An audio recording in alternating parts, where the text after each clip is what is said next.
Hello, it's episode 4 of JavaScript for Intermediate Programmers, where we'll be looking at simple command line applications in JavaScript. In the first 3 episodes, we looked exclusively at browser-based applications using the P5.js editor. In episode 1, we learned how to write the simplest kind of browser-based application, one of which we drew into a canvas. We learned how to create arrays. We learned how to fill arrays using push in a while loop. Once filled our array with a bunch of ball objects, which we constructed via class ball. Classes gave us basic data for objects as well as their behavior, like drawing and moving. Our little draw function over here would iterate through the array of balls using a for loop, drawing the balls and moving the balls. And we learned about some fancy stuff in here too, using if statements to redirect the ball to make it go in a different speed. We put in some gravity and some dampening to give the program a nice little effect. 41 lines for our first JavaScript program. In episode 2, we looked at how HTML, CSS, and JavaScript work together to make an interactive web application. HTML structures our document. We say that HTML provides the content, while CSS provides the presentation. In other words, colors, gradients, fonts, borders, margins, padding, text shadows, and all that other fun stuff to make our application look good. And then JavaScript provides the interaction. We say in this application, we learned that whenever one of these boxes had an input element fired on it, an input event happens whenever content is typed in or changed or pasted or modified in any way whatsoever. An input event is said to fire, and an action can happen when the event fires. We wrote in an action is just a function in JavaScript here, update BMI, would read values from the boxes, do a computation for us, and then inject the value directly into the document at the proper place. And that is the basics of doing a web application. In episode 3, we looked at how to contact web APIs. So we're writing a little application in the browser, which using the built-in browser function fetch would grab some data from a remote machine, check the response was a good one, and if so, do some data massaging and injection back into the document. We ended up with a little program where once run, we could click on the name of a Pokemon and hit an external API to fetch an image. All of these are browser-based applications. All of these run in a browser. And we use the P5.js editor, which has one nice feature, that of sharing. If you click on share and present, you'll get a little URL, which you can share with your friends or enemies so that they too can experience the fun of grabbing Pokemon pictures from an external and completely free API. But right now, I want to shift gears and start talking about the so-called command line. All computers have a terminal or console type application, sometimes called a shell, where you can interact with your computer by typing in the names of commands. For example, date. What other ones do you have? Echo, if you want to say something. That's not quite as interesting. What's a little more common is manipulating your file system, manipulating what is called your file system. So we can make new folders. Folders are sometimes called directories, hence the name make dir. Let's make one called projects. We can make that projects directory our current directory or current folder by CDing it, as they say, into it. We can list the contents of that folder, of which there are none. But if we wanted to create files, we could do so. One way to do so is to say touch. If I were to say touch hello.js, I now have a file called hello.js.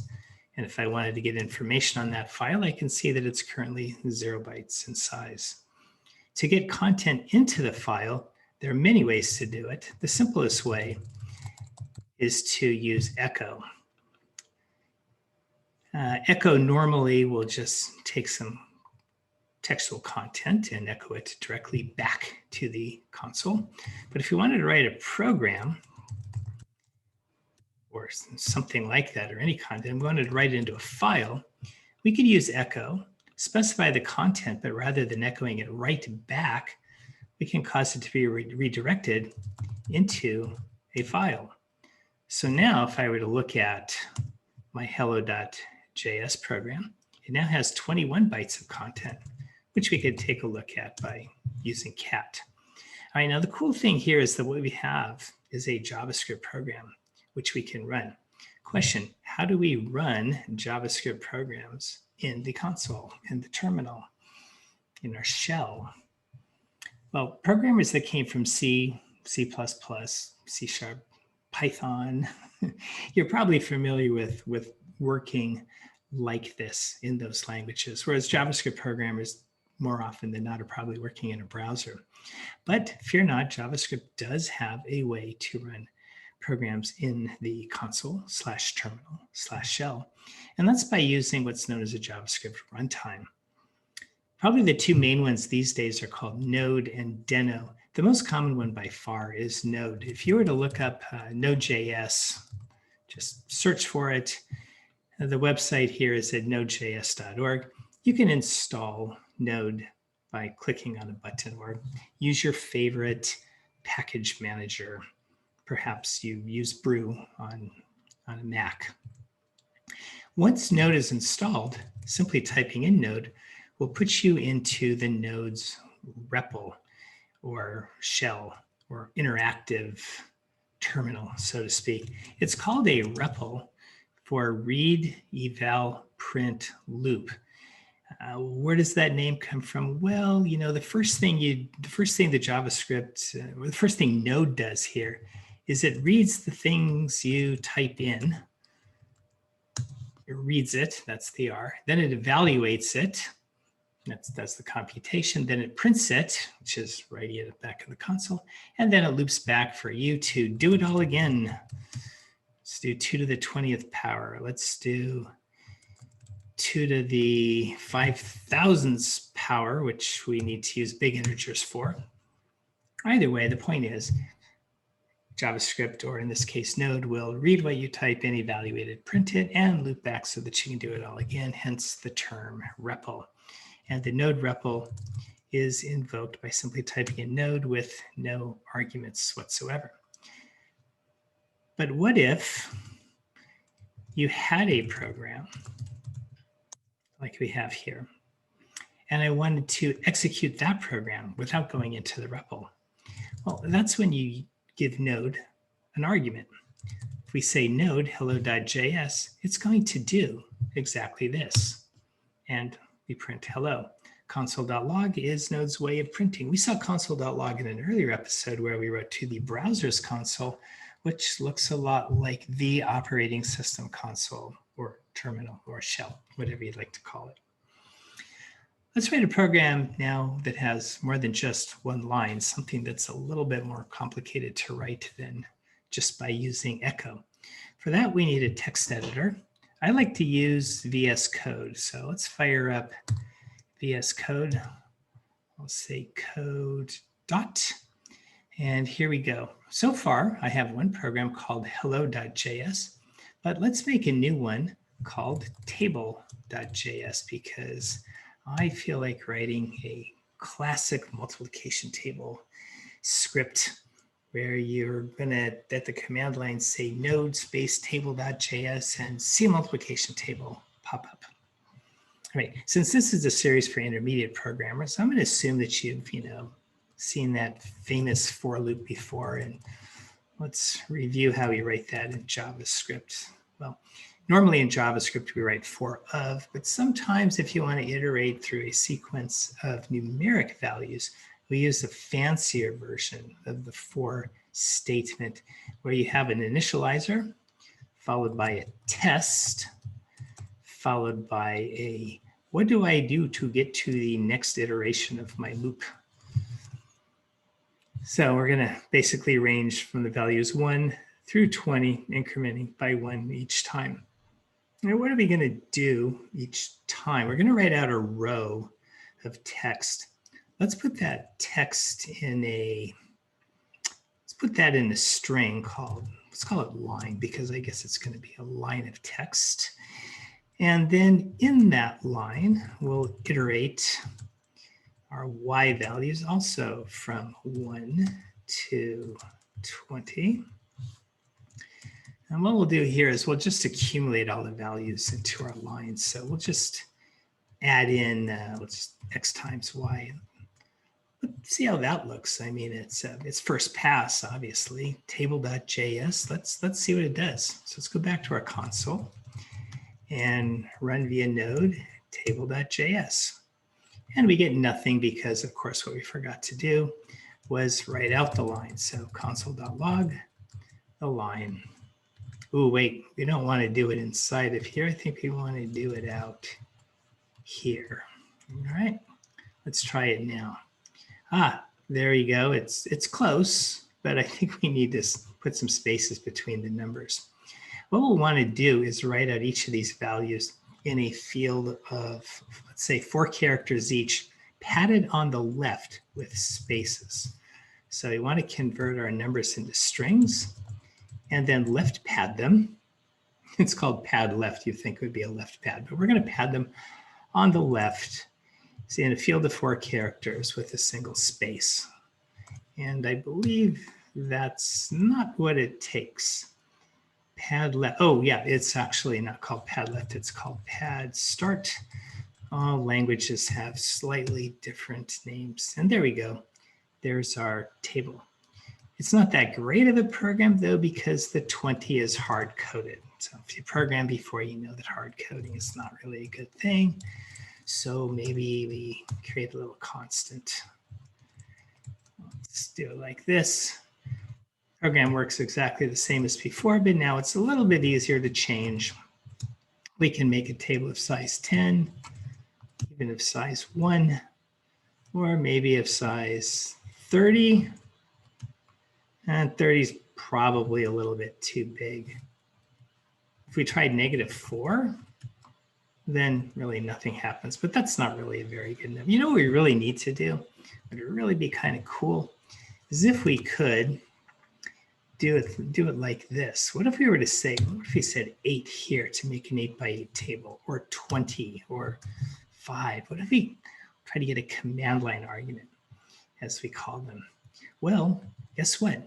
That's actually built into Node. Node has a built-in array called process.argv. This is an array, and in this array, you will find at position 0, the word node, at position 1, the name of the program you're running, and at position 2, you will find the name of the, well, whatever this argument here is as a string. So when I say process.argv2, I'm saying, hey, give me this thing over here as a string. Now that's a string, but we of course want to convert it into a number, which we do just like this. So convert things into numbers or strings in JavaScript is pretty easy. Okay, I believe that's all we really have to do to get a 5x5 multiplication table, or a 15x15, or even a 2x2. But the same problem applies if we want a 200x200. That's just a huge mess.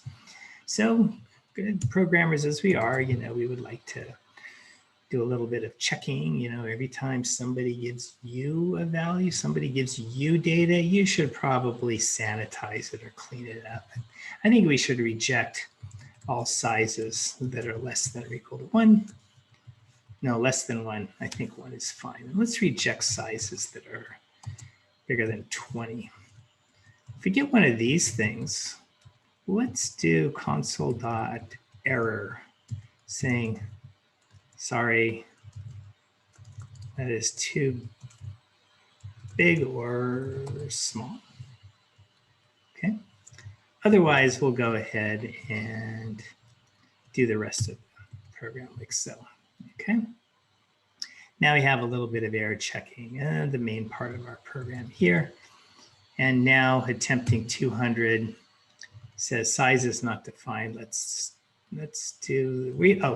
just call it lowercase size here since we're not initializing it on the spot. And now 200 is too big or small. 21, 0, but 20 itself is, look at that. Gotta be consistent. Let's try 20. There we go. That's much better. Let's do 10. Let's do 15. Let's go down to 1. And I think we're good to go here. So now that the code is all cleaned up, we can take a look as a quick review. Process.argv2, that is really the first command line argument because node and file name are at position 0 and 1.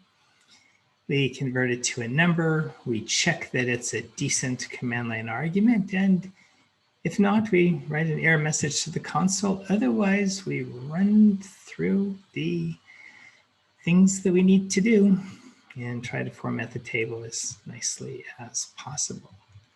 And there you have it. That is the basics of command line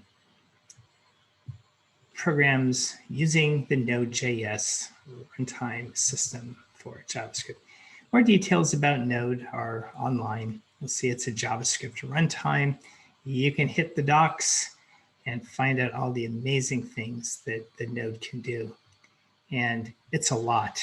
There's processes, cluster management, cryptography, DNS, HTTP, access to everything your file system can do, from folders and files and all these great things. It's huge, it's fun, and it's very worth doing. Okay. So we reviewed episodes 1 through 3. We looked at Node.js, its documentation. We wrote both a Hello World program and a multiplication table program that used command line arguments. If you're going to stick around for episode 5, we're going to go through the basics of modules, that is, making larger JavaScript programs with different pieces, exporting features from one module and importing them into others. So stay tuned, or don't stay tuned. There's no reason to stick around, but if you do, I'll see you in episode 5. Have a nice day.